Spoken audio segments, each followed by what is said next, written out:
ষষ্ঠ শ্রেণীর সকল ছাত্রছাত্রীকে বিদ্যান অনলাইন ইউটিউব ক্লাসে স্বাগত জানাই।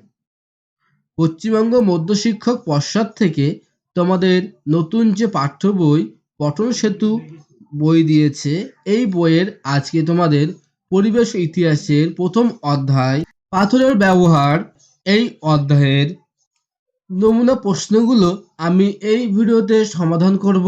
তাই তোমরা সম্পূর্ণ ভিডিওটি মনোযোগ দিয়ে দেখতে থাকো। সেক্ষেত্রে তুমি যদি এই চ্যানেলে নতুন হও তবে চ্যানেলটিকে অবশ্যই সাবস্ক্রাইব করে নেবে, পাশে থাকা বেল আইকনটি অবশ্যই প্রেস করবে।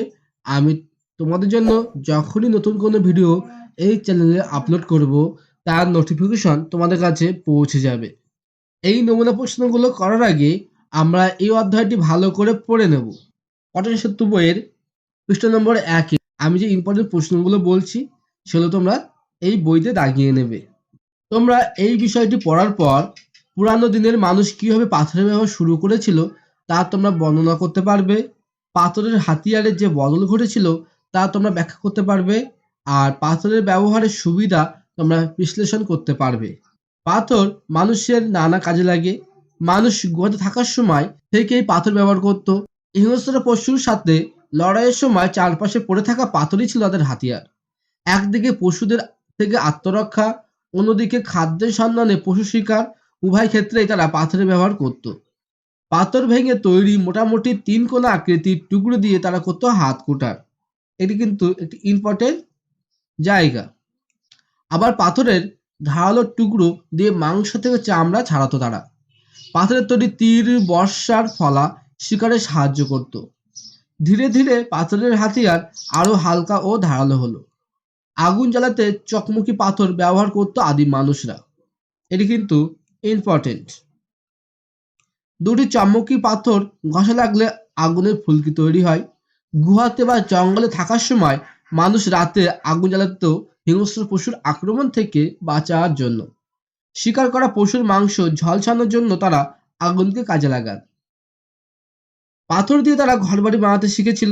নানা রঙের সুন্দর পাথর টুকরো দিয়ে পুরোনো দিনের মানুষ মালা তৈরি করত। এটি কিন্তু ইম্পর্টেন্ট।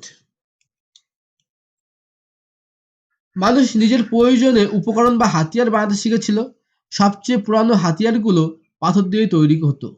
লক্ষ লক্ষ বছর ধরে এই হাতিয়ার তৈরি হয়েছে। সেই জন্য মানুষের ইতিহাসে একটা বড় অংশ জুড়ে ছিল এই পাথরের যুগ। পাথরের যুগকে সাধারণত 3টে পর্যায়ে ভাগ করা যায়। এটি কিন্তু ইম্পর্টেন্ট। প্রথম হলো পুরনো পাথরের যুগ, তারপর হলো মাঝের পাথরের যুগ এবং পরে হলো নতুন পাথরের যুগ। সেই প্রতিটা ভাগে পাথরের হাতিয়ারগুলো আলাদা বৈশিষ্ট্য রয়েছে। আদিম মানুষ নিজেদের প্রয়োজনের সুবিধায় হাতিয়ারের আকার ও আকৃতি পরিবর্তন ঘটিয়েছিল। ঠিক আছে, হাতিয়ারের বিবর্তনের সাথে সাথে পুরানো মানুষের জীবনযাপনেরও অনেক বদল ঘটেছিল। তো এই পর্যন্ত পড়ার পর তোমাদের যে 2 নম্বর পৃষ্ঠায় তোমাদের প্রশ্ন দিয়েছে, প্রশ্নগুলো আমি সমাধান করছি, তোমরা দেখবে। তো মনে রাখা জরুরি, দেখো, মানুষ গুহাতে থাকার সময় থেকেই পাথর ব্যবহার শুরু করে। আত্মরক্ষা ও পশু শিকারের মাধ্যমে খাদ্য সংস্থান, দুটি ক্ষেত্রেই পাথর সাহায্য করেছিল। আর 3 নম্বর, পাথরের হাতিয়ার ব্যবহারে মানুষের জীবনে বদল ঘটেছিল। এইগুলো তোমরা মনে রাখবে।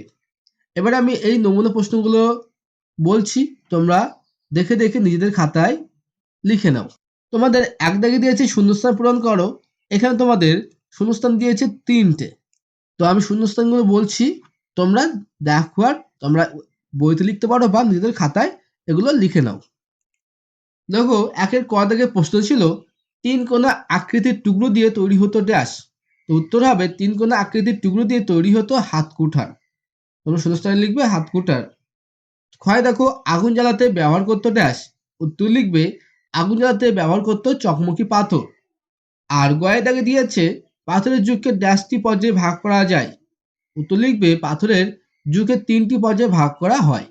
ঠিক আছে, 2 দাগে দিয়েছে ঠিক ভুল নির্ণয় করো। এখানে তোমাদের 3টি প্রশ্ন দিয়েছে। তো এই উত্তরগুলো আমি বলছি, তোমরা দেখে লিখে নাও। 2-এর ক দাগে বলেছে মানুষ নিজের প্রয়োজনে হাতিয়ার বানাতো। এটি কিন্তু ঠিক বা সত্য। ক্ষয় দাগে দিয়েছে পুরানো দিনের মানুষ পাথরের তৈরি মালা ব্যবহার করত। এটি কিন্তু ঠিক। আর গয়ে দাগে দিয়েছে পুরানো মানুষের জীবনযাপনে কোনো বদল ঘটেনি। এটি কিন্তু ভুল। পুরানো মানুষের জীবনে কিন্তু বদল ঘটেছিল। ৩ দাগে দিয়েছে নিজের ভাষায় ৩-৪টি বাক্যে উত্তর দাও। এখানে তোমাদের দুটি প্রশ্ন দিয়েছে, তো উত্তরগুলো দেখো। ৩ ক দাগে দেখো প্রশ্ন দিয়েছে পাথরের হাতিয়ারের ক্ষেত্রে কেমন ধরনের পরিবর্তন ঘটেছিল তা লেখো। উত্তর লিখবে পুরানো পাথরের যুগের মানুষ বড় ও ভারী এবং অমসৃণ পাথরের হাতিয়ার ব্যবহার করত, কিন্তু পরবর্তীকালে পাথরের হাতিয়ারের ক্ষেত্রে নানা ধরনের পরিবর্তন ঘটে। যেমন বড় ও ভারী হাতিয়ারগুলো আরো ছোট ও হালকা হতে থাকে। অমসৃণ পাথরের হাতিয়ারগুলো পরিবর্তে মসৃণ পাথরের হাতিয়ার ব্যবহার শুরু হয়। খ দাগের প্রশ্ন দেখো, আদিম মানুষ পাথরের ব্যবহার শেখার পর কি কি সুবিধা পেয়েছিল। উত্তর লিখবে আদিম মানুষ পাথরের ব্যবহার শেখার পর যে যে সুবিধা হয়েছিল সেগুলি নিম্নরূপ। ১. পশুদের আক্রমণের হাত থেকে নিজেকে রক্ষা করা ও পশু শিকার করা সহজ হয়। ২. পাথরের ধারালো টুকরো দিয়ে পশুর মাংস থেকে চামড়া ছাড়ানো সহজ হয়। ৩. চকমকি পাথরের সাহায্যে আগুন জ্বালাতে শেখে। ৪. হাত কুঠার, তীর বা বর্ষার ফলা ইত্যাদির হাতিয়ার তৈরি করা আদিম মানুষ শেখে। ভিডিওটি এই পর্যন্ত। ভিডিওটি সম্পর্কে কোনো মতামত থাকলে তোমরা নিচে কমেন্ট বক্সে অবশ্যই জানাতে পারো।